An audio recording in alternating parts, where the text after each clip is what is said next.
Hello there, and thank you for joining us on the Thursday edition of Journalists Hangout. I am Kemi Kolade-Otitoju. Today on the program, outrage as National Assembly constitutes life pension for presiding officers and Constitution Amendment. And later on the show, the House of Representatives wades into the ASUU strike, insists government must honor the Memorandum of Understanding signed by both parties. And I'll be hanging out with Babajide, Kolade-Otitoju and Lekan Sote. Welcome to the program, BKO. Thank you. Welcome to the program, Lekan Sote. If you're ready, Journalist Hangout starts now. We begin from the international arena now, where matter is reverberating across the globe. The Russian-Ukrainian crisis, that is, where after heated debates and failed negotiations, the tension between Russia and Ukraine has finally degenerated into a full-blown war, with President Vladimir Putin ordering his troops into Ukraine after he declared support for two breakaway regions of Donetsk and Luhansk. Now, Ukraine has responded to this invasion and brought down several Russian fighter jets. President Putin is angered by Ukraine's aspiration to join the North Atlantic Treaty Organization, that's NATO, and plans by some member countries to set up military training centers in Ukraine. So we have a common saying by the Yoruba people of southwest Nigeria, on our hands, that is, we only know how a war starts, no one knows how and when it will end. BKO, that's how we begin our conversation today. This is the full-blown crisis, as has rightly, been noted in introductory remarks. Yes, and since the Second World War, this is the largest invasion by a European country on another European country. And Putin had denied repeatedly that he had plans to invade Ukraine, but within the diplomatic circles, he was not believed. Many people felt he would do it because he had done it before. In 2014, when the president, the Ukrainian leader who was seen as a puppet of Russia, was deposed. He invaded the country. Now he's done it again. He tends to see Ukraine as a vassal state of Russia. And even the 1994 treaty between Russia and Ukraine, indicating that Russia will continue to see Ukraine as an independent and sovereign state. Putin does not believe that, because according to him, Ukraine is the creation of the communist Russia that no longer exists. So he continues to see Ukraine as part of Russia, because both countries have a lot in common. They have social and cultural things in common. So he does not want to see Ukraine join NATO, which is a 30-member alliance, and neither does he want to see them become part of the European Union. So this is if he can get firm and legal guarantees that Ukraine will not join NATO, that Ukraine will not be part of the European Union, I'm sure he's going to withdraw his troops. But this, in my view, is an act of bullying that is similar to what Saddam Hussein did in 1990.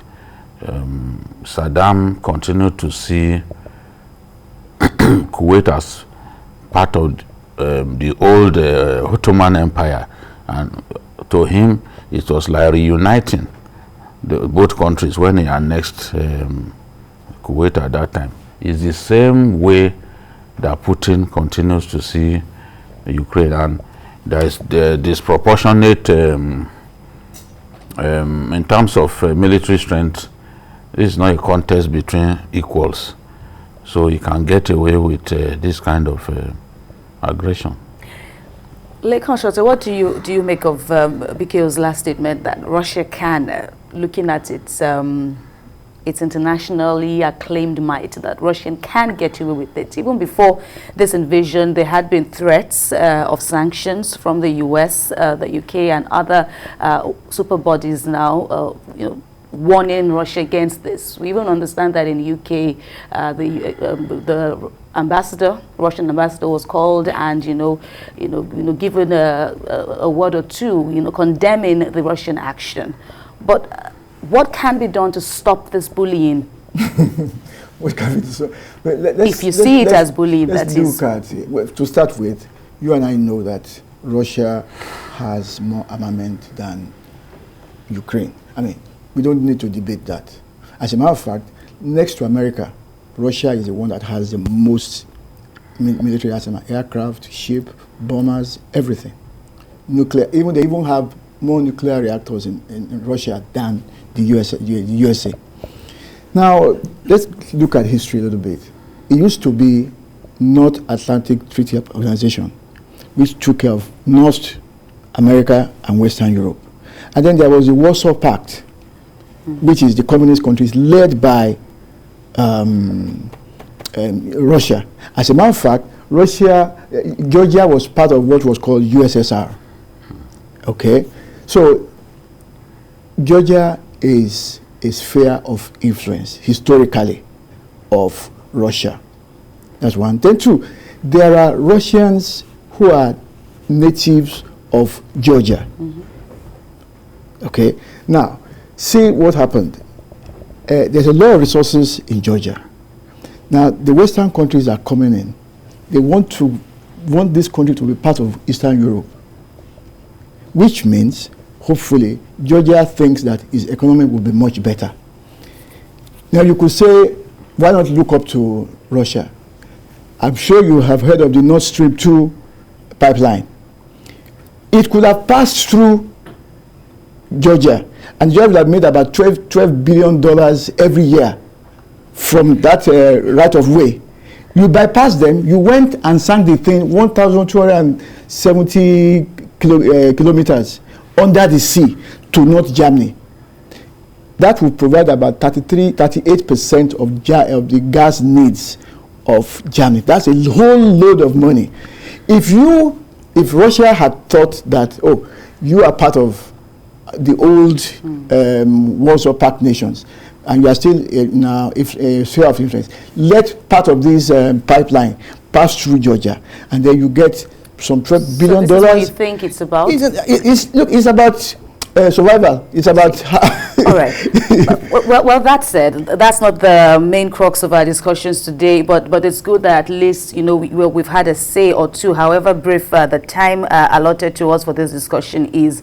We'll continue to monitor the situation on this Russian-Ukrainian crisis now, especially where the rest of the world is concerned, Nigeria inclusive, but we need to move on. For some years now, we've been faced with the road to have a third alternative to the two major political parties that have dominated the scene without headways. Another attempt has been birthed on Wednesday this week. Some prominent Nigerians established a third force under the aegis of the national movement, the TNM, and they include a former governor of Kano State, Rabiu Kwankwaso, as well as a former minister for youth and sports development, Solomon Dalong, an elder statesman, that's Tanko Yakasai, and a popular critic, Buba Galadima. These are some of the members of the TMN. And at the event in Abuja, the convener, Mr. Kwankwaso, says the desire of TMN or TNM is to take over power from the All Progressives Congress, the APC, in 2023. But they all have one thing in common. They are kids from the two old blocks. Let's share this report with you. It is a gathering of Nigerians from different socio-economic and religious backgrounds, and the intention is to create a movement geared at promoting good governance, accountability, transparency, equity, fairness, and justice. The mantra of this movement is Save Democracy, Rescue the Nation. It is targeted at promoting the culture and spirit of coexistence and mutual respect amongst all citizens of our country. Convener of the national movement, former governor of Kano State, Rabiu Kwankwaso, says the movement is a reaction to the need to effect change in all areas in the country.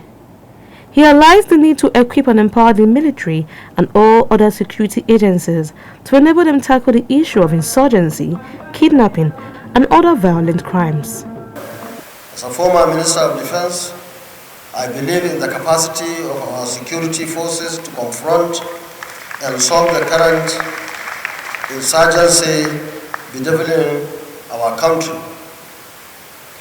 We will equip and empower the military and all arms of our security agencies and provide them with effective and unquestioned capacity to reclaim our country from the stronghold of insurgents, kidnappers, terrorists, and all forms of criminal elements. The vision of the national movement is for the realization of a great new Nigerian nation, governed under an atmosphere that promotes trust and ensures abundance for all citizens. Celestina Iria, TBC News, Abuja. There we see now the national movement, the TNM, and some of the speakers, including Rabiu Kwankwaso, they're justifying the creation of this third force movement. BKO, this is not the first time that we'll be faced with discussions around the third force option ahead of the last general election. Discussions like this sprung up, and then now ahead of another general election we are having this. Where do you see this going? Well, it's not easy to form a political party that can challenge the ruling party or the most dominant opposition party. It's not easy at all. It involves a lot of hard work, a lot of resources.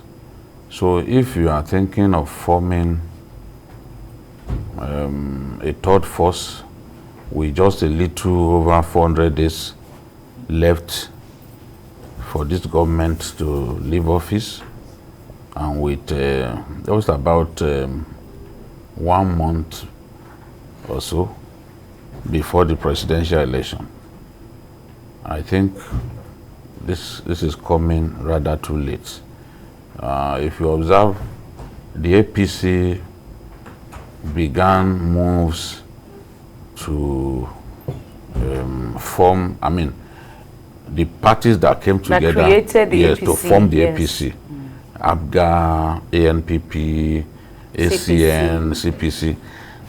It took them almost 4 years. Almost 4 years. They had been trying to hammer out some form of agreement to start that party, but it didn't work. It took a long time.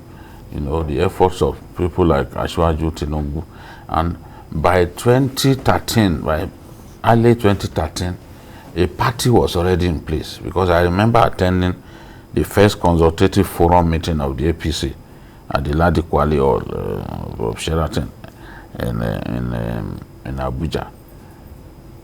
The party had already been formed, and they were just waiting for INEC to give it the all clear, So if it took them that long, despite the fact that they had big parties, coming together, I don't know how the people behind the TNM can really challenge the status quo, given the time that they are. If they had not said that they want to take power in 2023, I could say, well, this is work in progress and probably they will get there.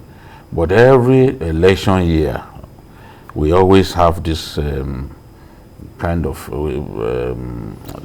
people coming together talking about a third force. It's extremely difficult to form a party that can challenge for honors at the national level. It's not easy at all. It's not easy at all. And I could tell you, if not for disunity within the PDP, the PDP would not, I mean, the APC would not have won the election. There were many people who were still in the APC even in December 2014.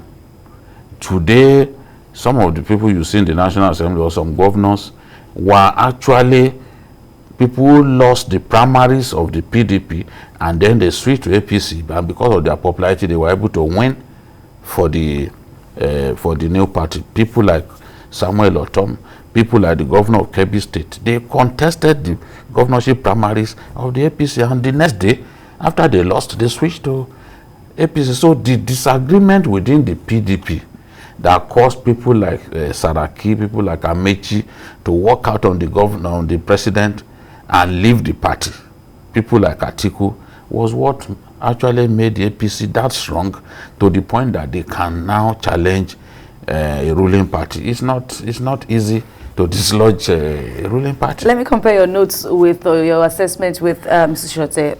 What do you think? Should the two main political parties be afraid? We're looking at the likes of elder statesmen like Mr. Yakasai, Galadimas, and co.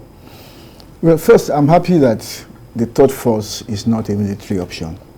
I'm very happy. I've been apprehensive, especially considering what is happening in West Africa now, coups and so on. I don't want coup in Nigeria.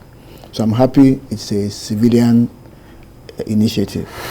Now, having said that, I'm going to say I agree with Babajide 150%. You see, think about it. Look at the dynamics of the formation of APC.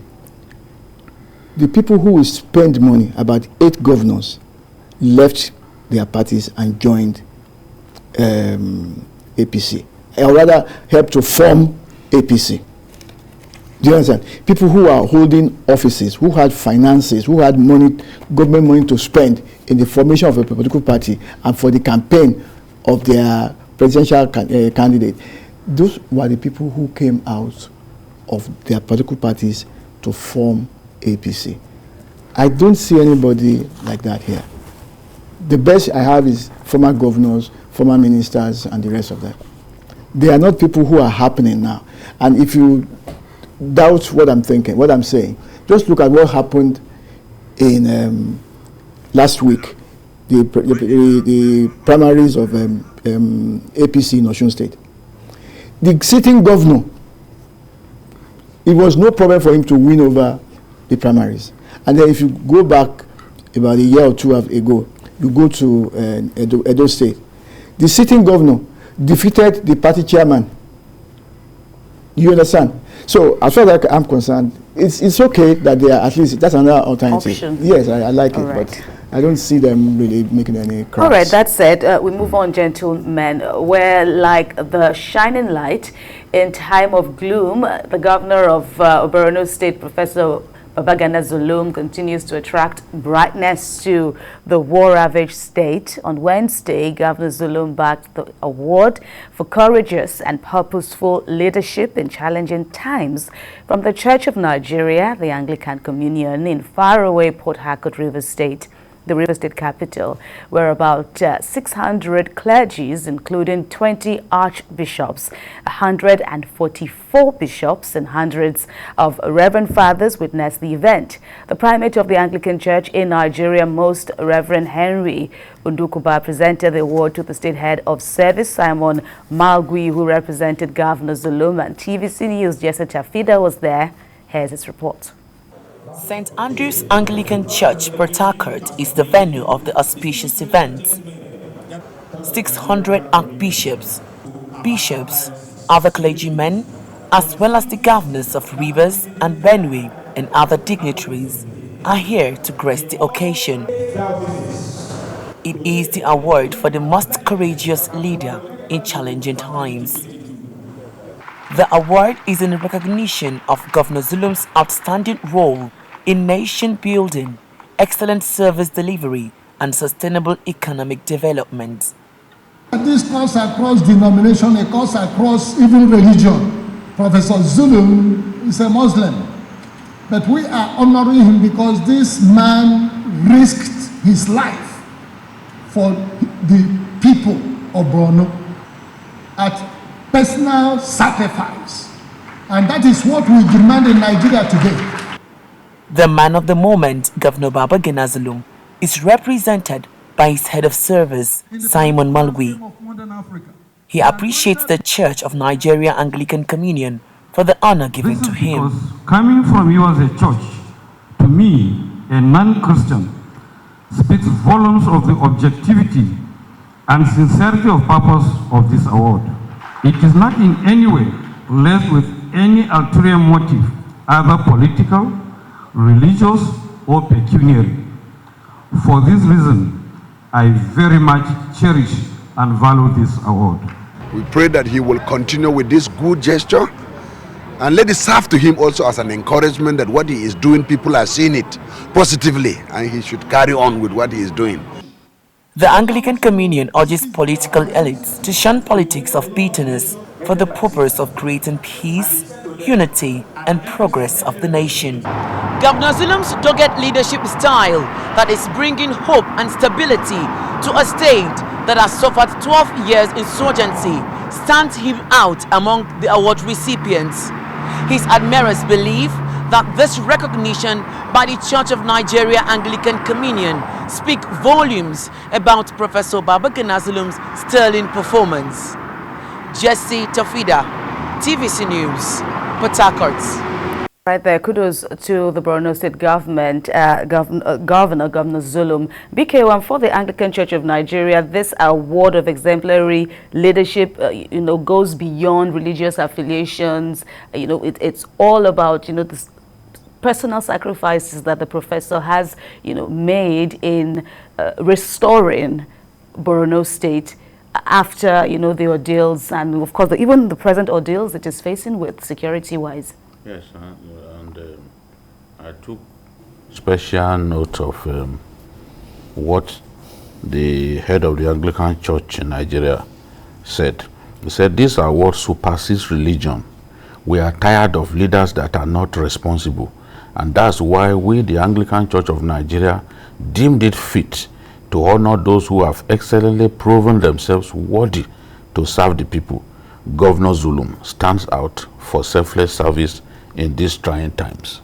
I think this best captures who Governor Zulum is, because he has had to be restrained from taking some steps that people deemed extremely dangerous for his person. Because look, the people of the state count themselves extremely lucky to have him at this time, and they didn't want to see a situation in which he could get killed by Boko Haram terrorists. So he too has now, he now listens to advice to say, look, you can't travel by road to that place. You can go by helicopter, because left for him, why should he be in the government house enjoying himself when the people are suffering? So there is no dangerous place that he thinks he shouldn't go to. And he's trying his best to relocate people from IDP camps. You can imagine hundreds of thousands of our people are IDPs outside of Nigeria. You go to Cameroon, those local governments close to Cameroon, local governments like Kalabalge, Nigerians are there as refugees. You go to Chad, many Nigerians are there. I recall when he even visited the president. You go to Niger Republic, those northern Borno local governments like Abadam, where you have more than 100 communities and not one of them you find people living in them. They fled to Niger Republic. The governor has had to go there to see how those people are doing, to give them gifts, give them food, and even, what's it called, bales of cotton. And the first time he went there was a stampede. They had not been visited since 2014. And some people died on the day. So in terms of love for the ordinary people, I've not seen a governor that has demonstrated that like him. And he knows that this is an opportunity. He's like a man in a hurry, trying to do his best to just solve problems. You see, even in terms of school enrollment, the rate at which Borno State is enrolling both male and female pupils into schools is faster than most states in Nigeria. Because as it's building those, what do you call them, those mega schools, some of them with up to 70 classrooms, they are bringing in children of IDPs, putting them in school. So what he has done in that state is truly remarkable, and I'm not surprised that this honor has come. And this award is, in appreciation, not just to appreciate him for the sacrifices and all that he's done, he's doing, and it's also expected, to drive him and indeed his entire team across the state to do more to help the average resident, and also for the state to attract, more support outside, the shores or the confines of the state. Yeah. First, I want to commend the Anglican Communion of Nigeria. When I got this subject, I tried to remember the state where the CAN chairman congratulated Pantami when he was appointed professor, and the CAN National sanctioned the man for congratulating Pantami. Again, it's essentially on religious grounds, and I thought that was wrong. So I'm happy that we have there's some kind of correction of that image of one religion against the other. If you know the background of this governor, you will know that you shouldn't be surprised at what he's doing, really. First, there's something he has also done. He's the first person to appoint a Christian head of service in Borno State. Hitherto, it was always the Muslims. So this is the first time that you have a Christian head of service in Borno State. And that is significant. And that is the man who went to collect the award on his behalf. And then there's something else that we have to understand. If you look at his background, he was a bus conductor before, a bus driver, taxi driver. He drove Shalake, he drove all these things. He practically walked his way to the top. There was a time he said that from his school to his house, he would walk 7 kilometers per day. All right. To go to school. So his experiences in life, I think, informs what he's doing. So I'm grateful that we have somebody like that who, and I'm also happy that some other people appreciate what he's doing. Because sometimes I like to say that when government is doing bad, tell them.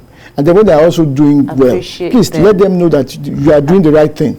Right. Well, congratulations, Governor Babagana Zulum. Let this also inspire more persons, to do more for humanity. We'll take a break on Journalists Hangout and be back with more. Stay with us. Thanks a lot for joining us again on Journalists Hangout, showing on TVC News. Well, members of the National Assembly are yet to shed the image of selfish leaders who collect hefty salaries and allowances cast on them by Nigerians, and now they are embarking on another journey to ignominy. A fresh move by the National Assembly to grant life pensions for its presiding officers like the Senate President and the Speaker of the House of Representatives has sparked outrage among civil society groups and some senior advocates. If passed by the legislature, the current Senate President, Ahmad Lawan, the Speaker of the House, Femi Gbajabiamila, and their deputies will get pensions after leaving office. BKO, it was first said that this idea was botched earlier on, not this present assembly, and that idea was discarded. Now we see it springing up again in this present National Assembly. Yes, there's been a nationwide widespread condemnation, but what do you make of it, of this move? I think it's extremely selfish. These guys had been doing their best to copy everything that the executive does. It shows clearly to Nigerians that what we have are self-serving leaders, people who hardly even care about the common man or even the common good. We live in perilous times. Government is finding it difficult to pay its bills. We are borrowing money from central bank to pay federal civil servants, and we call it ways and means and all sorts of funny names. Now these guys are trying to add to the national burden. When they came up with the idea of immunity for their principal officers, it was resisted, and ultimately the then President Goodluck Jonathan refused to give his assent. I think based on the advice of Mohammed Adoke, the Attorney General of the Federation, he refused to give his assent, so they don't have immunity, but they've been pushing hard for immunity, and I won't be surprised if before the end of the current dispensation, they eventually get immunity for their principal officers. But at a time when some state governors are even revoking the law giving former governors pension, giving hefty severance packages for former governors. We've seen Lagos put an end to it. We are now seeing the National Assembly trying to give this kind of pension to their principal officers. It's extremely shameful. And the interesting thing is, a lot of them, what will then happen is that these guys will be taking two pensions from two different sources. For example, someone was governor. If he was governor, let's even start with, if he was a public servant, he's already on pension. He quit the public service, maybe when he clocked the mandatory 60 years or 35 years of service, he quit and then joined politics, because that's usually what we see. After he joined politics, he became governor for 8 years. After 8 years, he got himself a hefty severance package, including pension. If you read some of what is stipulated in the severance document, you will see how wasteful and wicked our leaders can be. What they allocate to themselves, like houses in Abuja, foreign trips or medical treatment and all that, at the taxpayer's expense. Now, he gets that at state level and then goes to become federal lawmaker, as is usually their trajectory. He becomes federal lawmaker. Fortunately, he becomes a principal officer. We could be talking about triple pensions being taken by an individual. And that was why people complained about double pensions and all that back then. Because Saraki was no longer governor of Kwara, and he was taking, he was being paid from taxpayers' money in Lagos, in Kwara. And there was complaint at that time. Then eventually he directed them to stop paying him. I say what we are going through in our country, extremely selfish leaders.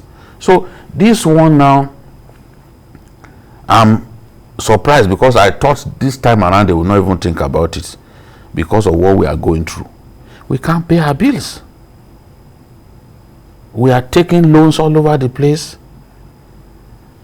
We make so much noise about GDP, but our tax to revenue, what was it called? The reserves. Tax. What's the language? Our ratio.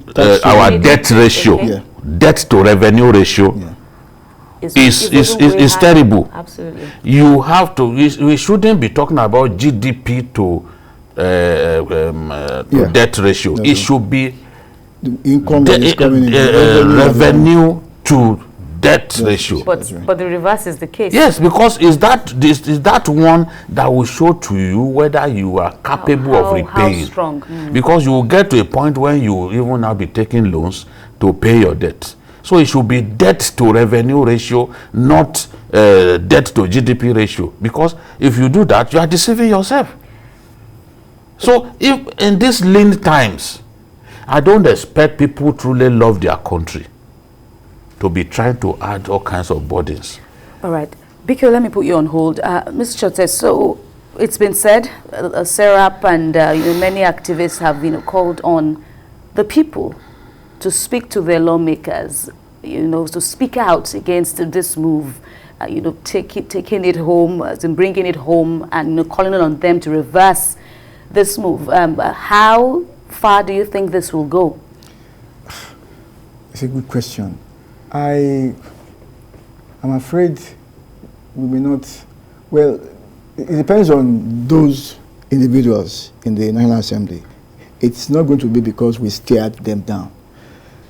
What I'm trying to say is this: there's a provision in the Constitution, for example, to recall members of National Assembly. There's a clear laid down procedure.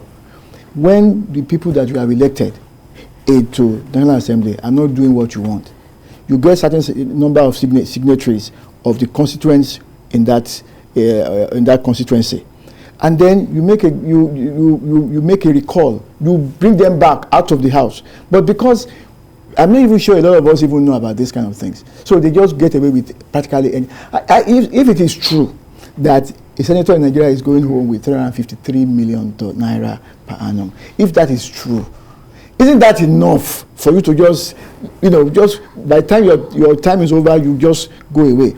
Now you want to be collecting pension, life pension.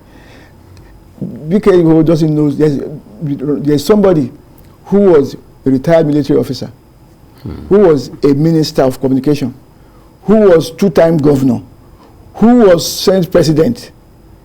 Which one will he now be collecting? Or which one will he not be collecting? Which one will he reject? Will he reject? Because he will certainly take that of the army. Do you understand? I'm sure he still takes that of the army. So you very well, look at things like that. General. You just look at people who do not even seem to understand what they are elected to do. Can we even make this lawmaking thing part-time? Yes. Because it used to be like that. Then why can't we even have one chamber? Why do we need Senate and House of Rep? What is the purpose of? They are just look at what the president of Senegal did. He came into office and he said, look, the difficult times that we have found ourselves do not encourage bicameral legislature. Yeah. And he decided to scrap the Senate. What are they doing anyway? They just scrap the Senate. We can just have one of them. Let them go away. I think Okorocha too said this sometime, that we don't need those many people, bicameral legislature, that just one is enough. Some people are calling themselves GSM now, governor, senator, minister, because they will have taken all those three. Yes. I mean, look, it's sickening. Let's so just it's like a status symbol now. Yes. But BKO, about the options that the people have, do we even have what it takes to utilize this power, even moving beyond moves like this, at the National Assembly to curb excesses of our lawmakers? If it's to recall lawmakers, all of the occasions that we tried to do it in Nigeria, it failed. During the Obasanjo regime, the people of Plateau State tried to recall one of their senators at that time, who was deputy Senate president, because there was a communal crisis and he was accused of not supporting the interests of his people. Of course, the INEC at that time, because it's INEC that will supervise the exercise. Yeah. And seeing the body language of the president INEC rigged that process. So the people, despite overwhelmingly deciding that they wanted to recall that senator, he's dead now, they couldn't do it. The last one that I recall was when Governor Yabelo tried to get Dino Melaye recalled. Of course, at that time, Dino was popular with the people, and the people came out, voted in his support. So they had no choice; they had to leave him alone. You know, so that's the. Those are the two occasions that I. So that's why I said that. Present realities. We can only depend on their conscience. Gentlemen, we'll take another break and return with more on TVC News. Stay with us. Thanks a lot for staying with us. You're watching Journalists Hangout on TVC News. Well, there's no denying the fact that a stitch in time or is needed in time to save the situation in our public universities, which are currently shut again. The House of Representatives has intervened in the ongoing industrial action embarked upon by members of the Academic Staff Union of Universities, ASUU. The House urged the federal government to honor the provisions of the previous Memorandum of Understanding and Memorandum of Action signed with ASUU. The House also called on the lecturers to call off the strike in the interest of Nigerian students and the education sector. Mr. Sote, we all recall the horrendous 9-month shutdown of the universities during the early stages of COVID-19 in 2020, and now here we are again still talking about the same issues, parties or the key parties fielding accusations against the other. Where do we go from here, really? There's something that I did. Normally when you send me the subjects to discuss, I research. But this one, I deliberately decided I'm not going to do any research and just talk about what I know and see if it fits the current situation. It is that, one, allowances are not paid, earned allowances are not paid. It is that there are no facilities in the universities or tertiary institutions. It is a quarrel over UTAS and IPPIS. You understand? I don't see anything beyond that. And then why are we discussing the same thing over and over and over? And between 1999 and 2022, there has been strike of more than 365 days. You get what I'm saying? Children have had to stay at home for so long that you can have a calendar year or 2 calendar years of strike.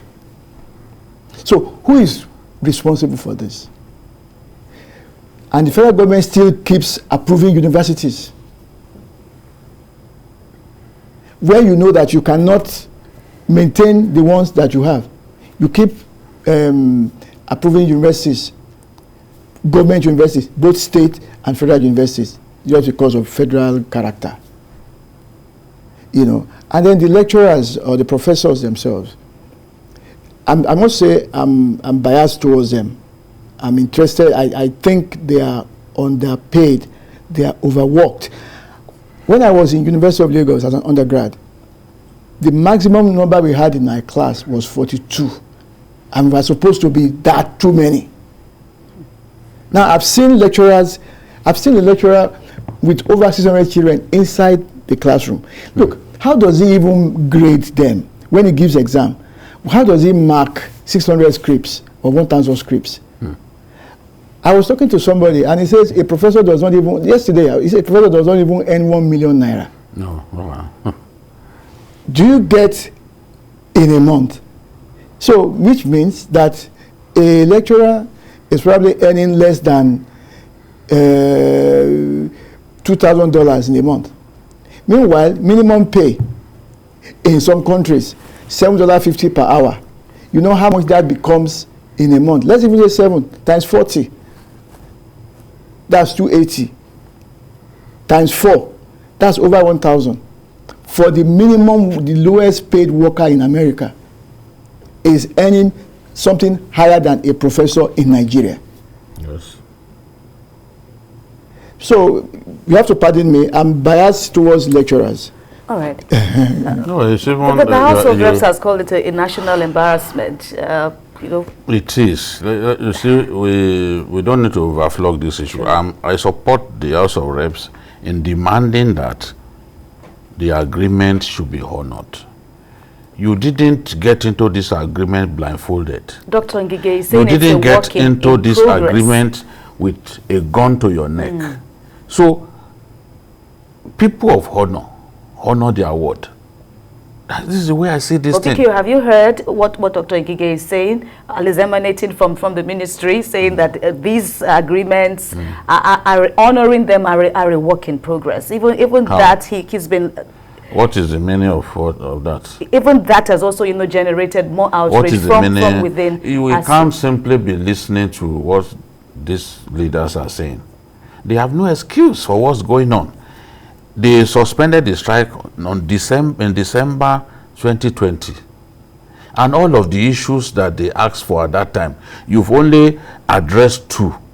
That is the issue of salary shortfall and the matter of visitation panel to universities, out of about 9 demands. Now they are saying, okay, these UTAS, just grant us these UTAS as well as renegotiate our wages. For 13 years, their salaries had been stagnant. Because that clause in the agreement that from time to time, government should renegotiate their wages. It has not been done since 2009. And it's the labor law. It has not been done since 2009. So if you are earning the same salary since 2009, won't your blood boil? I mean, we have to put ourselves. He was talking about what a professor of 10 years standing does not earn up to 500,000. Yes.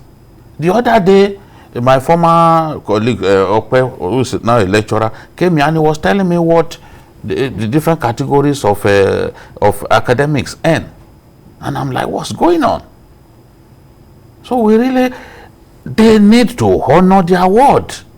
If you knew, the Senate President said the same thing back then, because the National Assembly has had to intervene a number of times. The Senate President said, why did you get into an agreement that you knew you will not be able to fulfill? The 2009 agreement is there. They've not honored it. Then the memorandum of action of December 2020, you also refused to honor. You are the one who said they should come out with alternative to IPPIS. They did. They spent more than 30 million to design that software, which government agencies deemed it good enough. Yet you will not carry it out. You also set up the Muslim Jibril Committee to go and negotiate with them on their wages. Muslim Jibril did the job, submitted the report. You sat on the report. The same person that you told him to go and do the job. Now he's done the job, turned it over to you people. You are refusing to do anything about it. It's just not fair. But some people will see this as simply, oh, is this lecturers again? Is this lecturers again? We have to save the public university from collapsing. Because at the end of the day, it's not everyone who can put their children in private universities. It's too expensive. Send them abroad. We have exceptions, though, of universities. At least I know of one reported that's Chukwuemeka Odumegwu University in Anambra State that has said to parents that if your child or ward tells you we're on strike, we're not on strike. We cannot afford to waste any more time. Does this exceptional cases, does it help the situation we have at hand? Well, during the Abacha time, I think University of Lagos was able to do something like that. In Ilorin too, yes. back then, yeah. we had these cases. So, and then you remember that Unifair had an alternative to ASUU, which they were trying to encourage so that to break the ranks of lecturers. But how many universities will do that? Will do that. It won't work. It won't work. Because majority eventually they will collapse. And you will still negotiate with the majority. Look, why would and when the benefits come, the renegades will benefit from it. So. Right. And the funny thing is that when they go on strike, you will still pay their salaries at the end of the day. So why get them to go on strike in the first place. Then you start, there was something they set up, the NIREC, Nigeria Interreligious something. Yes. They call them. Those ones, I think they have just stylishly washed up their hands from it. Because they said they would go and meet government on their behalf. Yes. But since they have not got back to ASUU since December, ASUU suspects that government probably didn't even give them time. What was it called? A listening ear. Yes. That's the thing. That's why they decide to go on this strike. Because people like Sultan, you know, and camp president, they need to be respected. But they waded in and said, gentlemen, don't go on strike because of us. We are going to meet the presidency.